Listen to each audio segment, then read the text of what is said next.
নমস্কার, শুরু করছি ছকভাঙা ছটা আপনাদের সঙ্গে আমি পাপিয়া। আস্থা, বিশ্বাস, ভরসা এই শব্দগুলিরই তো অভাব সন্দেশখালীতে। আর যা আদায় করতে গ্রামবাসীদের ক্ষোভের মুখে পড়ে ছুটে গেছেন পুলিশের শীর্ষ কর্তারা, ছুটে গেছে শাসক দল। আর এই নিয়ে আজকে আদালত একেবারে স্পষ্ট বলল, নড়ে গেছে বিশ্বাসের ভিত। অভিযুক্তকে রক্ষা করতে লুকোচুরি খেলছে পুলিশ, পক্ষপাত দুষ্ট পুলিশ, এরকম ভাবেই তুলোধনা আদালতে। সন্দেশখালী কাণ্ডের তদন্তে এবার সিবিআই। সন্দেশখালী নিয়ে সুপ্রিম কোর্টে ধাক্কা রাজ্যের। এবিপি আনন্দের খবর, এই শিলমোহর বিজেপিতেই অভিজিৎ গঙ্গোপাধ্যায়। 2026 পর্যন্ত তৃণমূল দলটা টিকবে না বলে আক্রমণ করলেন অভিজিৎ গঙ্গোপাধ্যায় তৃণমূলকে সরাসরি। এই সমস্ত বিষয় নিয়ে আমরা আলোচনায় আসবো, কিন্তু শুরুতেই রাখবো আজকের বিষয়। সন্দেশখালী কাণ্ডে পুলিশকে তুলোধনা হাইকোর্টের। সিবিআই তদন্তের নির্দেশ দিল প্রধান বিচারপতির ডিভিশন বেঞ্চ। শেখ শাহজাহানকে নিয়ে সুপ্রিম কোর্টে ধাক্কা খেল রাজ্য সরকার। রাজ্য সরকার ধাক্কা খেল সুপ্রিম কোর্টে। সিবিআই এর হাতে তুলে দিতেই হবে শেখ শাহজাহানকে। পুলিশকে নির্দেশ আদালতে। জরুরি শুনানির জন্য আর্জি করে আদালতের কাছে রাজ্য সরকার ধাক্কা খায়। রাজ্য সরকারের জরুরি শুনানির আর্জিতে সাড়া দিল না সুপ্রিম কোর্ট। বিচারপতি পদে ইস্তফা, বিজেপিতেই যাচ্ছেন অভিজিৎ গঙ্গোপাধ্যায়। অর্থাৎ এবিপি আনন্দের খবর, এই শিলমোহর।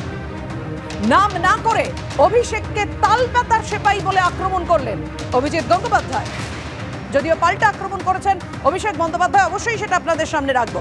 কিন্তু শুরুতেই রাখবো এই মুহূর্তে সন্দেশখালীর ছবি, কেননা আস্থা নেই রাজ্য পুলিশের সন্দেশখালী কাণ্ডে সিবিআই তদন্তের নির্দেশ। এবং সিবিআই তদন্তের নির্দেশ গিয়ে পুলিশকে তুলোধনা হাইকোর্টে। সন্দেশখালী কাণ্ডে সিবিআই হাইকোর্টের নির্দেশে প্রশ্নের মুখে পড়ল পুলিশ।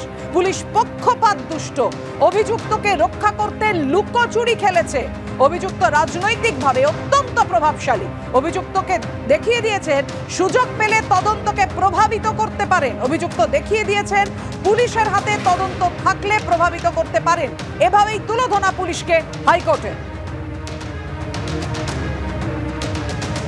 সরাসরি কথা বলবো, আমাদের সঙ্গে রয়েছেন আমাদের তিন প্রতিনিধি, সৌভিক মজুমদার, ময়ূখ ঠাকুর চক্রবর্তী এবং আমির দত্ত। প্রথমেই চলে যাবো সৌভিকের কাছে। সৌভিক, কোন কোন মামলায় নির্দেশ এবং পুলিশকে কিভাবে তুলোধনা হাইকোর্টে জানাও আমাদের। দেখো, মূলত তিনটি মামলা, নেজার থানার দুটি মামলা, 8 নম্বর এবং 9 নম্বর যে এফআইআর হয়েছিল সেই মামলা, এবং বনগাঁ থানার যে 18 নম্বর এফআইআর হয়েছিল, এই তিনটি মামলার তদন্তভার সিবিআইকে দেওয়া হয়েছে। এবং বলা হয়েছিল যে আজকে বিকেল 4:30-র মধ্যে সমস্ত নথি এবং তার সঙ্গে মূল অভিযুক্ত শেখ শাহজাহানকে সিবিআইয়ের হাতে তুলে দিতে হবে। এই মর্মেই কলকাতা হাইকোর্টের মহামান্য প্রধান বিচারপতি নির্দেশ দিয়েছিলেন। তুমি জানো যে ইতিমধ্যেই সেই মর্মে যে প্রস্তুতি নেওয়া দরকার, সেই প্রস্তুতিও আরম্ভ হয়েছে। কিন্তু শেখ শাহজাহানকে ঠিক কখন সিবিআইয়ের হাতে তুলে দেওয়া হবে, তাকে ঠিক কোন মুহূর্তে সিবিআইয়ের আধিকারিকরা নিয়ে এই নিজাম প্যালেসে আসবেন, সেই বিষয়টা এখনও পর্যন্ত স্পষ্ট নয়। কিন্তু মাননীয় প্রধান বিচারপতির নির্দেশ অনুযায়ী আজকে বিকেল 4:30-র মধ্যে তাকে সিবিআইয়ের হাতে তুলতে হবে, এটা কিন্তু স্পষ্ট। এর পাশাপাশি মাননীয় প্রধান বিচারপতি তার পর্যবেক্ষণে খুব স্পষ্ট করে লিখেছিলেন যে পুলিশ পক্ষপাত দুষ্ট এবং শেখ শাহজাহানকে রক্ষা করার জন্য বা আড়াল করার জন্য এই তদন্ত প্রক্রিয়াকে ইচ্ছাকৃতভাবে বিলম্বিত করার চেষ্টা করেছে রাজ্য পুলিশ। ফলত এই রাজ্য পুলিশের হাতে তদন্তভার থাকলে গোটা প্রক্রিয়ায় শেখ শাহজাহান তিনি প্রভাব বিস্তার করতে পারেন, এই মর্মে মহামান্য প্রধান বিচারপতি তার কিন্তু মত প্রকাশ করেছেন এবং তার পর্যবেক্ষণে সেই অংশটা তিনি রেখেওছেন। এবং তিনি কিন্তু বলেছেন যে শেখ শাহজাহান অত্যন্ত প্রভাবশালী একজন ব্যক্তি এবং তার ক্ষমতা রয়েছে, এবং সেই ক্ষমতা তিনি প্রদর্শনও করেছেন যে গোটা এই বিচার প্রক্রিয়াটাকে বা ইনভেস্টিগেশন যে প্রসিডিওর রয়েছে, সেই প্রসিডিওরটাকে যে কোথাও গিয়ে একটা প্রভাবিত করা সম্ভব, সেই মর্মে শেখ শাহজাহান তার উপযুক্ত প্রমাণ রেখেছেন। ফলত সেই কারণেই মামলার ভার সিবিআইকে দেওয়া হয়েছে এবং বলা হয়েছিল যে আজকে 4:30-র মধ্যে শেখ শাহজাহানকে সিবিআইয়ের হাতে হস্তান্তর করতে হবে। সেই প্রক্রিয়া শুরু হলেও এখন কখন সেই প্রক্রিয়া শেষ হবে, কখন সিবিআই শেখ শাহজাহান, তুমি যে কথা বলছো সৌভিক, সেই প্রক্রিয়া শুরু হয়েছে, সিবিআইকে হস্তান্তরের প্রক্রিয়া এখন কোন পর্যায়ে, এখন হস্তান্তর করা হচ্ছে কিনা জানবো। সরাসরি চলে যাবো ভবানী বাবুরে, ময়ূখের কাছে। ময়ূখ,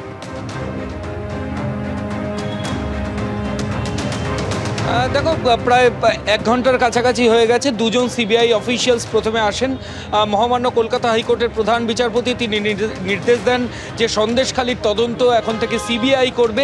এনফোর্সমেন্ট ডিরেক্টরেটের নেজার থানায় দায়ের করা মামলা, এবং যে মামলার তদন্ত প্রথমে রাজ্য পুলিশ, নেজার পুলিশ স্টেশন এবং পরবর্তী ক্ষেত্রে সিআইডি 10 দিনের নিজেদের হেফাজত পাওয়া, এবং সেই মামলা এবার ট্রান্সফার হয়ে সিবিআই এর হাতে।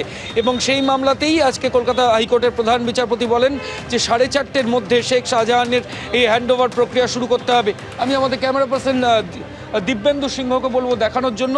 দিব্যেন্দু সরাসরি দেখাচ্ছে। আর কিছুক্ষণের মধ্যেই সিবিআই এর দুজন অফিসিয়ালস কেন্দ্রীয় বাহিনীর বিরাট সংখ্যক জওয়ানকে সঙ্গে নিয়ে এই মুহূর্তে শেখ শাহজাহানকে নিজেদের হেফাজতে নেওয়ার জন্য এসেছেন এবং এখানে এই মুহূর্তে কেস ডায়েরি হস্তান্তরের যে প্রক্রিয়া সেটা চলছে। শেখ শাহজাহানের যে কেস সন্দেশখালী কাণ্ডের নাজাত পিএসএ সে তার তদন্ত করছিল সিআইডি স্পেশাল অপারেশন গ্রুপ। প্রথমেই সিবিআই অফিসিয়ালসরা এখানে আসেন। ভবানী ভবনে আসার পর এখানকার যে এসওজির যারা অফিসিয়াল ছিলেন, যারা আইও ছিলেন কেসের ইনভেস্টিগেটিং অফিসার, তাদের সাথে কথা বলেন। কেস ডায়েরি হস্তান্তরের যে প্রক্রিয়া সেটা ইতিমধ্যেই শুরু হয়েছে সিবিআই এর তরফ থেকে এবং সিবিআই সূত্র মারফত যেটা আমরা জানতে পারছি। আর অল্প কিছু সময়ের মধ্যেই শেখ শাহজাহানকে নিয়ে সিবিআই এর দুজন অফিসিয়ালস বিরাট সংখ্যক জওয়ান অর্থাৎ তৎপরতা একেবারে তুঙ্গে। সন্দেশখালী কাণ্ডে যখন আজকে জরুরি শুনানির আর্জি জানাতে রাজ্য যায়, সুপ্রিম কোর্টেও ধাক্কা খায়, কেননা বিকেল 4:30-র মধ্যে শেখ শাহজাহানকে হস্তান্তরের যে নির্দেশ হাইকোর্ট দিয়েছিল তাতে সাড়া দিল না সুপ্রিম কোর্ট। আমি চলে যাব আবিরের কাছে। আবি, তাহলে আর কতক্ষণের অপেক্ষা? দেখো, আমরা দেখলাম যেমনটা কলকাতা হাইকোর্টের নির্দেশ সেই অনুযায়ী আজকে ঠিক 4:30-র মধ্যেই নিজাম প্যালেস থেকে সিবিআই এর টিম তারা বেরিয়ে আসেন এবং 4:45 নাগাদ তারা ভবানী ভবনে এসে পৌঁছন এবং সেখানে 3 জন আধিকারিক ছিলেন এবং তারপর প্রায় 5 থেকে 7 মিনিট পর আরও একটি গাড়ি আসে এবং সেখানেও প্রায় 3 জন আধিকারিক এবং সেখানে সিবিআই এর সঙ্গে আসে সেন্ট্রাল ফোর্সের বাহিনীরা। সন্দীপ সাধুকে আমার ক্যামেরা পার্সনকে বলছি একবার দেখানোর জন্য। এবং যেমনটা আমরা জানতে পারছি যে এই যে কেস ডায়েরি, কেস ডকেট যেটা রয়েছে, এই কেসের যে তদন্ত সিআইডি করছে সেইগুলো হস্তান্তরিত করার জন্য যে প্রক্রিয়া থাকে সেই প্রক্রিয়া ইতিমধ্যে চলছে।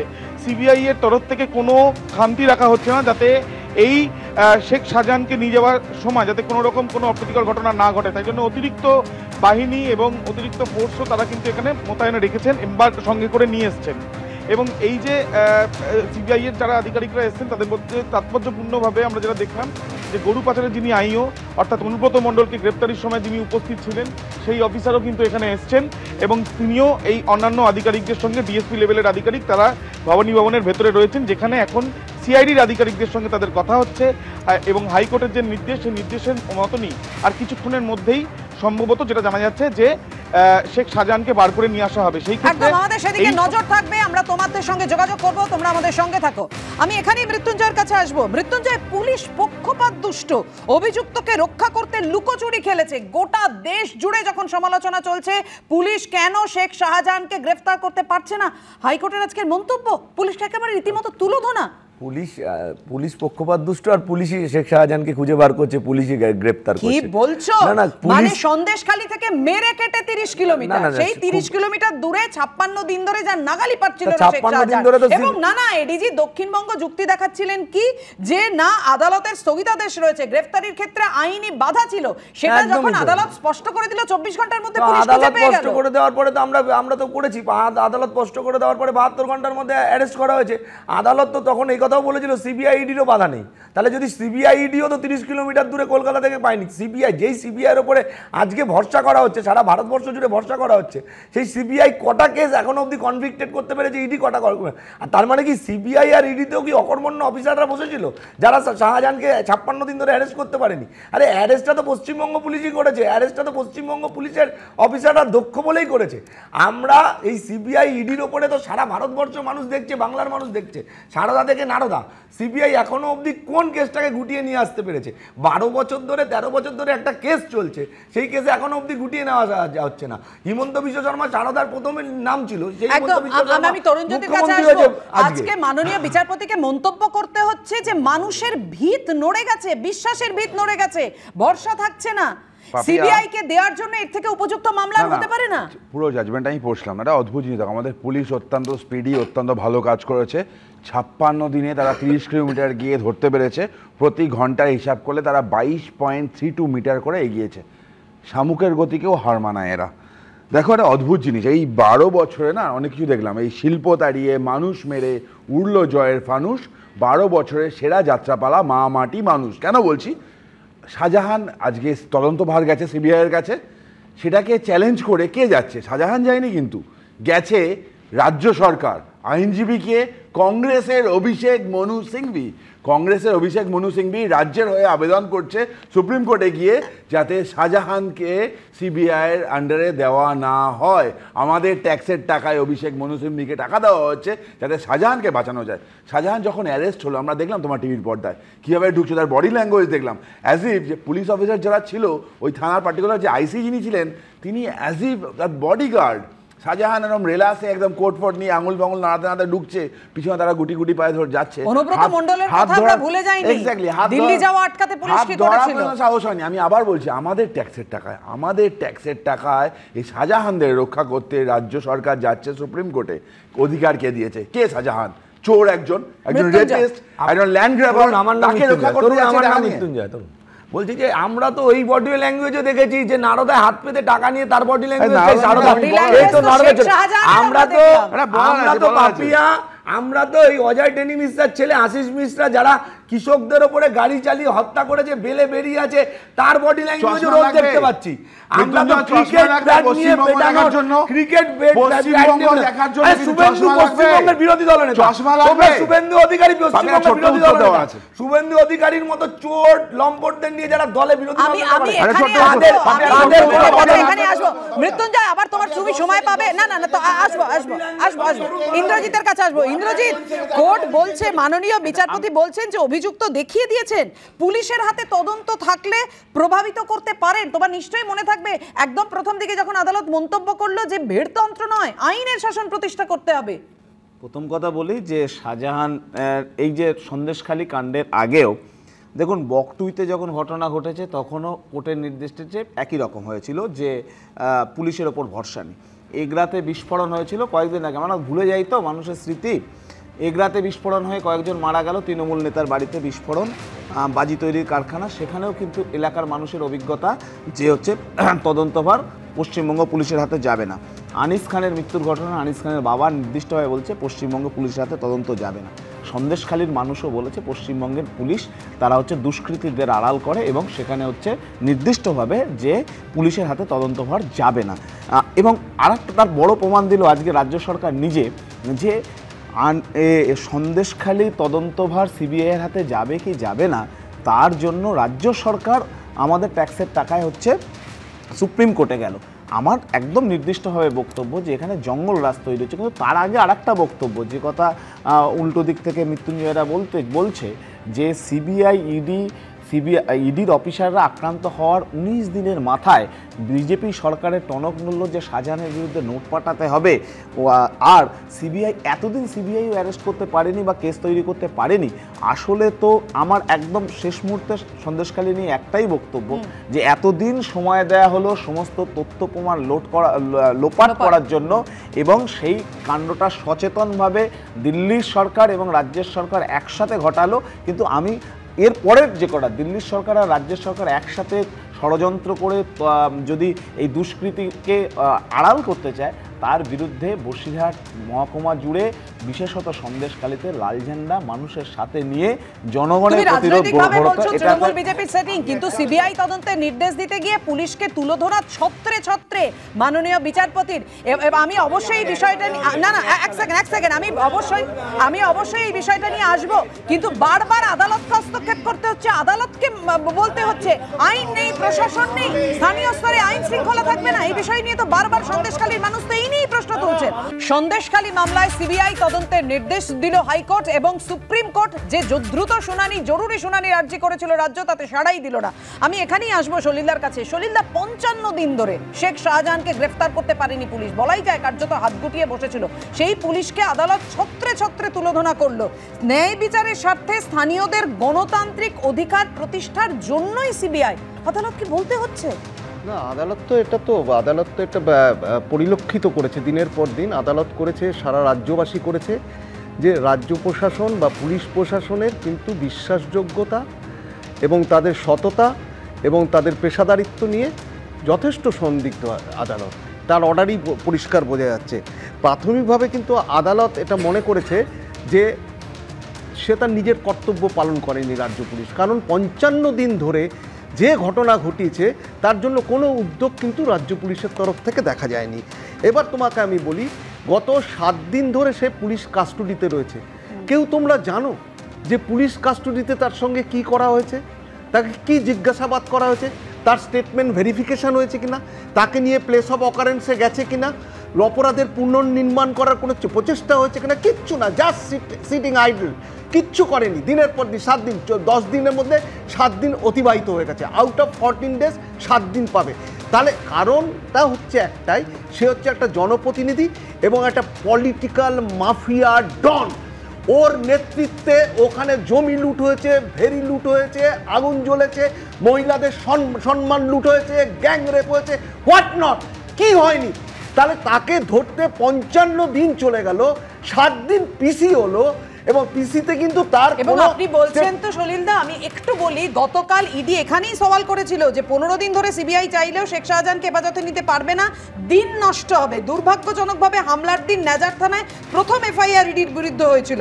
রাজ্য পুলিশের উপর আস্থা হারানোর এটা একটা বড় কারণ, এটা ইডি দাবি করেছিল গতকাল আদালতে। না না, সেটা তো করেছে, খালি তাই না, কি নক্কারজনকভাবে ওই শাহজাহানের বাড়ির এক দারোয়ানকে দিয়ে ইডির বিরুদ্ধে কেস করেছে, ইডির বিরুদ্ধে, এবং সেই কেসটা স্টার্টও হয়েছে, সেই কেসও স্টার্ট হয়েছে। এইবার এবার আদালত বুঝেছে যে যদি সঠিক বিচার, মানুষ যদি সঠিক বিচার পেতে চায় তাহলে কিন্তু রাজ্য পুলিশকে দিয়ে হবে না। আরও নক্কারজনক, এটা আবার প্রমাণিত হয়ে গেল যে রাজ্য সরকারের লজ্জা, ভয়, ঘেন্না কিচ্ছু নেই। আজকেই ইন নো টাইম সুপ্রিম কোর্টে তার অ্যাপিল করেছে, সুপ্রিম কোর্টে এখন সুপ্রিম কোর্ট শোনেইনি, জাস্ট টার্ন ডাউন করে দিয়েছে। একদম মৃত্যুঞ্জয়, না না তুমি বলো, স্থানীয় মানুষের মানুষের আস্থা থাকবে না, না সেটা তুমি বলবে তো, মানুষের আস্থা থাকবে না স্থানীয় প্রশাসনের উপর, আদালতের উপর ছুটতে হবে সব কথাতেই। কে বলেছে আস্থা নেই? কে বলেছে আস্থা নেই? কোন বিষয়টা আস্থা নেই? আদালত বলছে। একের পর এক আমরা মাওবাদী থেকে আরম্ভ করে যেখানে সন্দেশখালীতে শাহজাহানকে, যার বিরুদ্ধে অভিযোগ, শিবু হাজরা, উত্তম সর্দার, অ্যারেস্টটা কে করলো? সবই তো পশ্চিমবঙ্গ পুলিশ করেছে। সিবিআই, তাহলে আপনি আদালত তো বলেছে সিবিআই ইডিও গ্রেফতার করতে পারতো, আপনি এই 50-55 দিনটা সিবিআই ইডি গ্রেফতার করতে পারলো না, সেটা তো বলছেন না। আজকে সলিল বাবু, প্রাক্তন পুলিশ কর্তা সলিল বাবু বলে দিচ্ছেন যে ওখানে 7 দিন ধরে কি হচ্ছে কিচ্ছু হয়নি। আদালত যেদিন বলল সিবিআই ইডি গ্রেফতার করতে পারে, তার 24 ঘন্টার মধ্যেই রাজ্য পুলিশ গ্রেফতার করলো। শেখ শাহজাহানকে নিয়ে জোড়া ধাক্কা রাজ্যের, হাইকোর্টের পর সুপ্রিম কোর্টেও। শেখ শাহজাহানকে হস্তান্তরের যে প্রক্রিয়া, যেটা হাইকোর্টের ডিভিশন বেঞ্চ, প্রধান বিচারপতি ডিভিশন বেঞ্চ নির্দেশ দিয়েছিল যে 4:30 হস্তান্তর করতে হবে, সেই হস্তান্তরের প্রক্রিয়া শুরু হয়েছে। আমাদের সেদিকে নজর থাকবে যে ঠিক কোন মুহূর্তে শেখ শাহজাহানকে সিবিআইয়ের হাতে হস্তান্তর করে পুলিশ, সেদিকে আমাদের নজর রেখেছি। আর ইতিমধ্যেই আপনাদের জানিয়ে দিই, গত সপ্তাহের পর আবার আজ কলকাতায় এলেন, এ রাজ্যে এলেন প্রধানমন্ত্রী নরেন্দ্র মোদী। আগামীকাল বারাসাতে সভা রয়েছে প্রধানমন্ত্রী নরেন্দ্র মোদীর, অবশ্যই সেই দিকে আমাদের নজর থাকবে। প্রধানমন্ত্রী নরেন্দ্র মোদী যখন এ রাজ্যে আসছেন, ঠিক তার কিছুক্ষণ আগেই প্রাক্তন বিচারপতি অভিজিৎ গঙ্গোপাধ্যায় তিনি জানিয়ে দিলেন যে আগামী 7ই মার্চ বিজেপিতে যোগ দিচ্ছি। কোন আসনে দাঁড়াবো সে বিষয়ে সিদ্ধান্ত নেবেন বিজেপির শীর্ষ নেতৃত্ব। বিজেপি একমাত্র সর্বভারতীয় পার্টি যারা তৃণমূলের দুর্নীতির বিরুদ্ধে লড়াই করছে। নাম না করে অভিষেক বন্দ্যোপাধ্যায়কে একেবারে তীব্র আক্রমণ শানিয়েছেন অভিজিৎ গঙ্গোপাধ্যায়। দেখুন,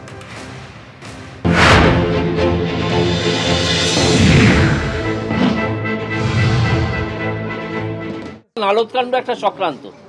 একটা লোক আছে তালপাতার সেপাই না সেনাপতি কি বলে ডাকে সব তৃণমূলের নেতারা থাকে, সে অ্যালকেমিস্ট বলে একটা কোম্পানি ছিল তার খুড়শ্বশুরের, তাকে দিয়ে এই পুরো কাণ্ডটা করেছিল। এটা একটা চক্রান্ত, এটা কোনো আপনার কি বলে ওটাকে স্টিং অপারেশনই নয়। এটা ওই ভদ্রলোককে ইউজ করে একটা চক্রান্ত করা হয় বিভিন্ন লোককে। যখন সেই তালপাতার সেপাই রাজনীতিতে দাঁড়াতে চাইছিল, তখন সে চায় যে তার বিভিন্ন যে সিনিয়র নেতা যারা আছে তাদের নামে একটা বদনাম লুটিয়ে দিতে, সেই জন্য এই কাজটা করা হয়েছিল। সুতরাং এইটা কোনো দুর্নীতির সঙ্গে এর সংস্থান অনেক দূরে। আগে চক্রান্তের দিকটা দেখতে হবে যে কে চক্রান্তটা করেছিল, কেন চক্রান্ত করেছিল। ইডি তো শুরু করেছে, অ্যালকেমিস্টের তদন্ত তো শুরু করেছে। টিএমসি নেতাদেরই তো দেখা গেছিল, আর কাকে দেখা গেছিল? অবশ্যই অবশ্যই তারা চক্রান্তের শিকার। কেউ সেই চক্রান্তের শিকার হয়ে এখনো গিয়ে ওই তালপাতার সেপাইকে সেনাপতি বলে ডাকছেন। কোন যুদ্ধ তিনি জিতেছেন আমি জানি না। দাঁড়ালে দাঁড়াবেন, আমি কি ভয় পালিয়ে যাবো? যদি আমাকে বিজেপি তার বিরুদ্ধে দাঁড় করায় আমি কি ভয় পালিয়ে যাবো? এবং আমি দেখিয়ে দেবো তার দুর্বৃত্ত দলকে কিভাবে মোকাবিলা করতে হয়। তার একটা পরিষ্কার দুর্বৃত্ত দল আছে ডায়মন্ড হারবারে, তাদের মোকাবিলা করেই তাকে লক্ষ লক্ষ ভোটে হারাবো। অভিজিৎ গঙ্গোপাধ্যায় মন্তব্যের পর অভিষেক বন্দ্যোপাধ্যায় বললেন, বিজেপির নেতারা আমার নাম নেন না, ভাববাচ্চে কথা বলেন। প্রাক্তন বিচারপতিও আমার নাম নিচ্ছেন না, ভাববাচ্চে বলছেন। দেখুন কি বলেছেন। যে গণতান্ত্রিক দেশে যে যেখান থেকে দাঁড়াতে চায়, নির্বাচনে প্রতিদ্বন্দ্বিতা করতে চায়, সে করতে পারে, তার সেই অধিকার আছে। আমার দু তিনটে জিনিস খুব ইন্টারেস্টিং লেগেছে। একটা হচ্ছে বিজেপির যারা নেতা তারা আমার নাম নেয় না, তারা ভাববাচ্চে কথা বলে। আর প্রাক্তন বিচারপতিও ভাববাচ্চে কথা বলেছে, আমার নাম নেয়নি। সুতরাং এই মিলটা খুব ইন্টারেস্টিং। উনি স্পষ্ট করে একটা সত্যি কথা বলে দিয়েছেন, হয়তো মুখ ফসকেই বলে দিয়েছেন, কিন্তু সত্যিটা বলেছেন মনে আমি তাকে ধন্যবাদ জানাচ্ছি। উনি বলেছেন যে I approach the BJP and BJP approached me. এটা খুব interesting. You have to read between the lines. উনি তার মানে স্পষ্ট করে বলছেন যে আমি যখন বিচার ব্যবস্থায় বিচারকের চেয়ারে বসে বিভিন্ন শুনানিতে আমার রায় দিয়েছি বা আমার এজলাসে যে সমস্ত ঘটনা শুনানি হয়েছে, সেই সময়ে বিজেপি আমার সাথে যোগাযোগে ছিল এবং আমি বিজেপির সাথে যোগাযোগে ছিলাম। বাকিটা আমি সাধারণ মানুষের কাছে ছেড়ে দিলাম। আমি জয়ন্তনারায়ণ চট্টোপাধ্যায়ের কাছে আসবো। জয়ন্তদা, মারাত্মক অভিযোগ করছেন তো?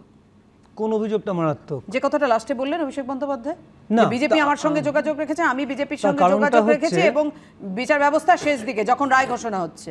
কারণটা হচ্ছে উনি ভালো করে শোনেননি। সাংসদ ওনার পুরো প্রেস কনফারেন্সটা শুনবার সময় পাননি, কিন্তু উনি এরকমই বলে থাকেন। এর আগে উনি একটা ব্যাপারে বলেছিলেন যে জুডিশিয়ারির বাধা রয়েছে। যাই হোক, আমি শুরু করবো এভাবে যে কতটা পথ চললে পরে বাঙালি ম্যাচিওর্ড হবে, স্বাধীনতার পরে কত বছর কাটালে পরে আইনসভা বা পার্লামেন্টে মিমি নুসরাতদের না পাঠিয়ে বিকাশ বাবুদের মতো আইন জানা লোককে আইনসভায় পাঠানো হবে, বাঙালি কবে ম্যাচিওর্ড হবে।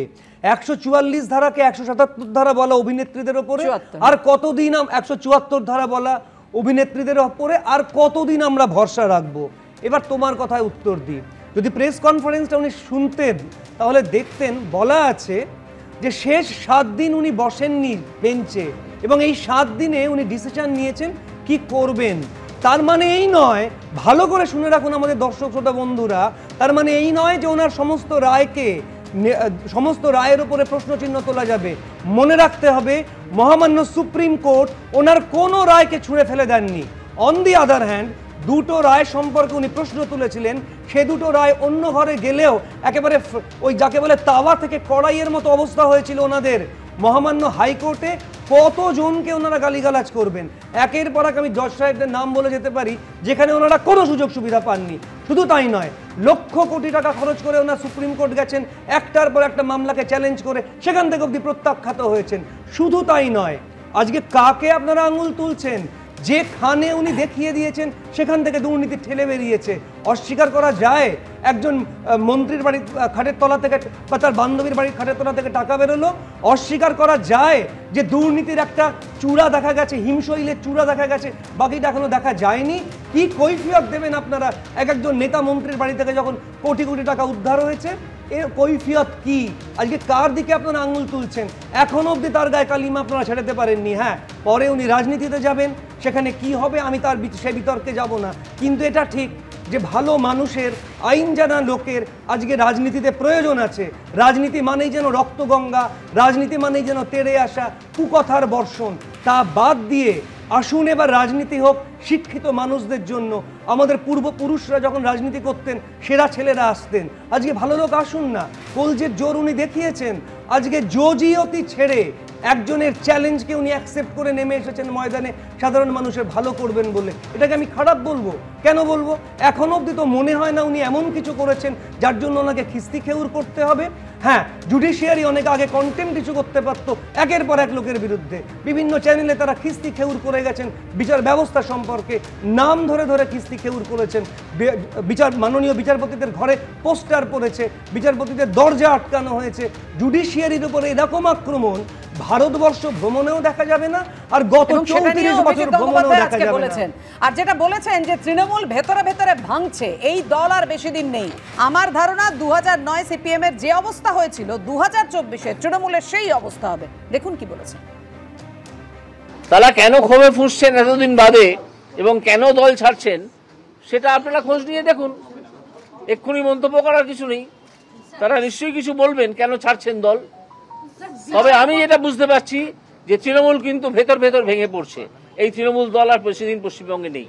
আমার মনে হচ্ছে তৃণমূল দলটি যেভাবে নড়বড়ে হয়ে গেছে এবং যেরকম ভেতরে ভেতরে ভাঙছে বিভিন্ন চাপে, তারা নিজেরাই ভেঙে পড়ছে, তাতে আমার মনে হয় যে 2009 সালে সিপিএম এর যেরকম অবস্থা হয়েছিল এই 2024-এ তৃণমূলের সেরকম অবস্থা হবে।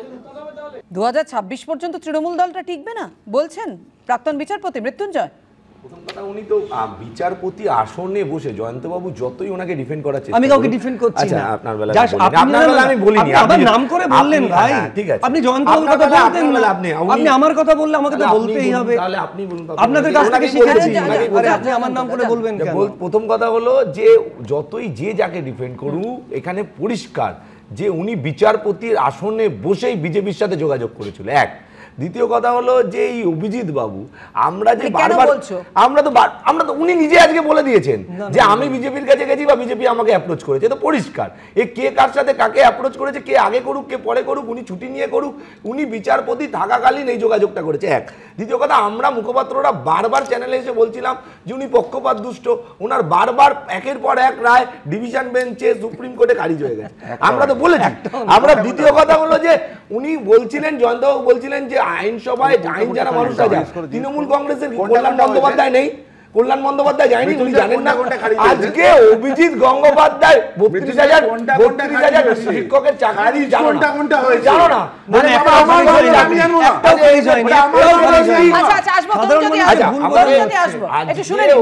গঙ্গোপাধ্যায়কে আমরা কথা দিয়ে যাচ্ছি, যেরকম ভারতীয় জনতা পার্টি এবং বিরোধী দলনেতারা শয়নে স্বপনে অভিষেক বন্দ্যোপাধ্যায়কে দেখে, অভিজিৎ গাঙ্গুলি ঘুম থেকে উঠবে শোয়া থেকে শুরু করে রাতে ঘুমানো যাওয়া অবধি শয়নে স্বপনে অভিষেক বন্দ্যোপাধ্যায়কে দেখবে, এটা আমাদের কথা। আর উনি বলেছিলেন না, ওই ঢাকি সমেত বিসর্জন, এই 2024-এ ঢাক বাজাতে বাজাতে এই অভিজিৎ বাবুকে আমরা বিসর্জন দেব, এটা তৃণমূল কংগ্রেসের পক্ষ থেকে কথা রইল। দেখো আমরা ভয় পেয়েছি, পিসি এবং ভাইপোর একটা অদ্ভুত মিল আছে, দুটোই হচ্ছে র্যাঙ্ক লায়ার। কিরকম? এই অভিষেক বন্দ্যোপাধ্যায় উনি বললেন যোগাযোগ ছিল, শুনেছেন। আমি জানি না, কানের প্রবলেম থাকলে স্বাস্থ্যসাথী কার্ড পশ্চিমবঙ্গে আছে, সাথে কানের চিকিৎসা করা উনি। কারণ অভিজিৎ বন্দ্যোপাধ্যায় আজকে তার প্রেস কনফারেন্সে পরিষ্কার বলেছে গত 7 দিন আমি এজলাসে বসি, 7 দিনের যোগাযোগ আমি আসছি।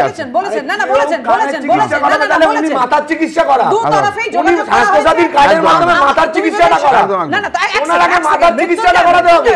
তোমার সময় তুমি বলবে, আমার সময় দেব, আমি তো বলছি আপনার চ্যানেলে বসে আমার দলের নেতাকে আমি বলে চিকিৎসা করা, আমি মাথার চিকিৎসা করাতে বলবো।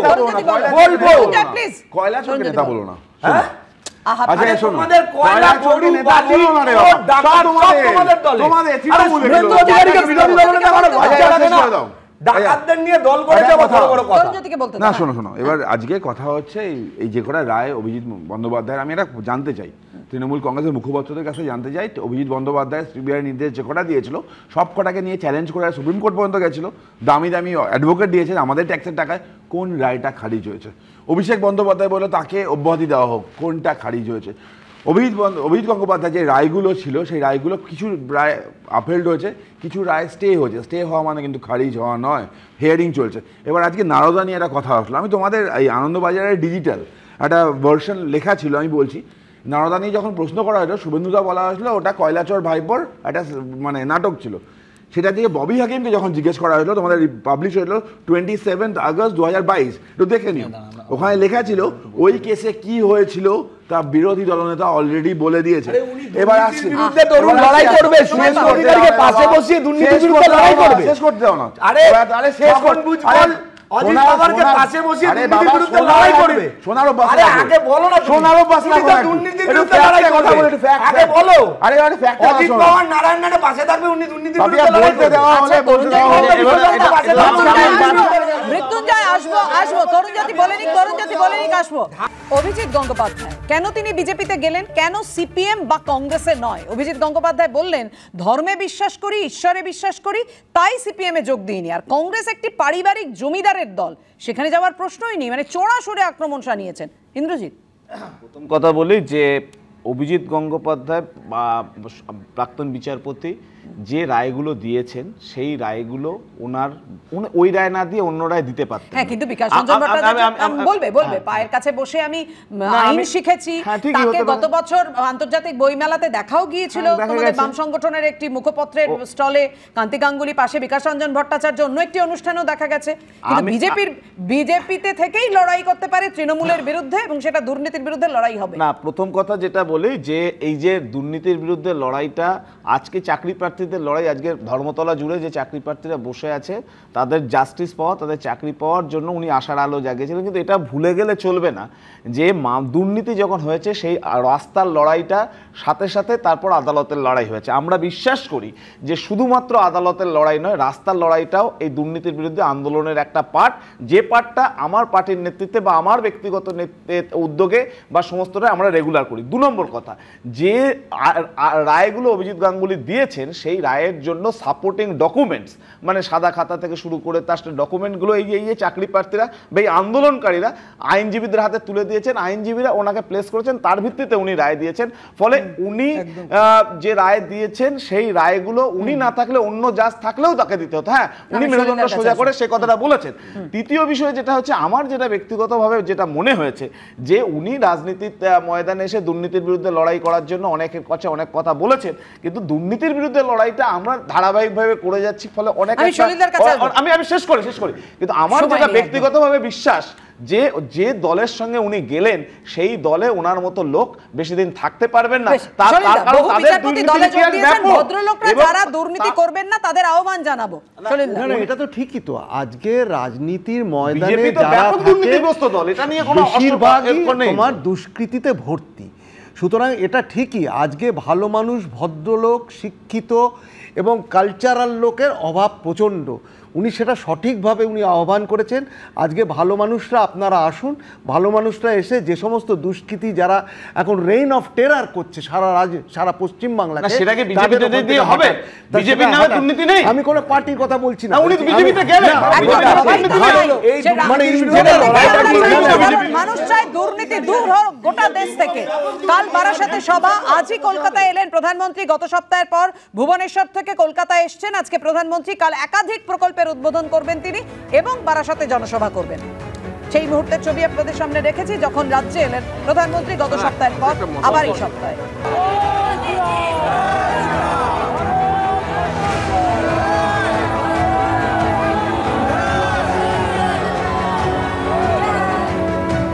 সবভাঙা ছটা এখানেই শেষ করছে। একটু পরেই দেখুন 7 বাংলা। চোখ রাখুন এবিপি আনন্দে।